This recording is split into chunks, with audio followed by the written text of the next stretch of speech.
साड़िया पहिर चौका बैठोगे दुलरई तीन बेटी। साड़िया पहिर चौका बैठोगे दुलरई तीन बेटी। होका ताटे लगना के बेर गे दुलरई तीन बेटी। होका ताटे लगना के बेर गे दुलरई तीन बेटी। मड़बा पर बैठल दुल्हा सुंदर दुल्हा। मड़बा पर बैठल दुल्हा सुंदर दुल्हा। मारेलन नान्हे मुस्कान गे दुलरई तीन बेटी। मारेलन नान्हे मुस्कान गे दुलरई तीन बेटी। टिकवा पहिर चौका बैठोगे दुलरई तीन बेटी। टिकवा पहिर चौका बैठोगे दुलरई तीन बेटी। होका ताटे लगना के बेर गे दुलरई तीन बेटी। होका ताटे लगना के बेर गे दुलरई तीन बेटी। मड़बा पर बैठल दुल्हा सुंदर दुल्हा। मड़बा पर बैठल दुल्हा दुलरई तन दुल्हा। मड़तारे नान्हे मुस्कान गे सुंदर बेटी। मड़तारे नान्हे मुस्कान गे सुंदर बेटी। पायल पहिर चौका बैठोगे सुंदर बेटी। पायल पहिर चौका बैठोगे दुलरई तीन बेटी। होका ताटे लगना के बेर गे दुलरई तीन बेटी। होका ताटे लगना के बेर गे दुलरई तीन बेटी। मड़बा पर बैठल दुल्हा दुलार दुल्हा। मड़बा पर बैठल दुल्हा सुंदर दुल्हा। मड़तारे नान्हे मुस्कान गे सुंदर बेटी। मड़तारे नान्हे मुस्कान गे सुंदर बेटी।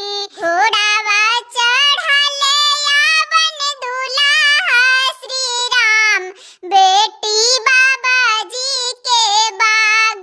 घोड़ावा चढ़ले यावे दुल्हा श्री राम बेटी बाबाजी के बाग।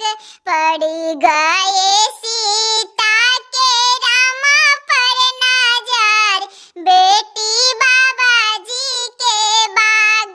पड़ी गए सीता के राम पर नजर बेटी बाबाजी के बाग।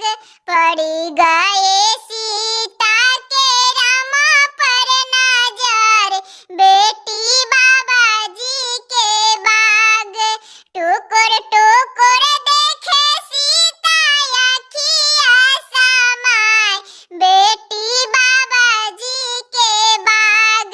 टुकुर टुकुर देखे बेटी अखिया समाय बेटी बाबाजी के बाग। देखी श्री रामचंद्र मने हरसाय बेटी बाबाजी के बाग। देखी श्री रामचंद्र मने हरसाय बेटी बाबाजी के बाग। जे हो फूला बड़िया में सिया के मिलन बेटी बाबाजी के बाग। ओहो फूला बड़िया के नाम हरसाय बेटी बाबाजी के बाग। ओहो फूला बड़िया के नाम हरसाय बेटी बाबाजी के बाग। अरे अरे कारी कोयलिया नो हो तोहर बड़ा सुंदर बोलिया। अरे अरे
सोना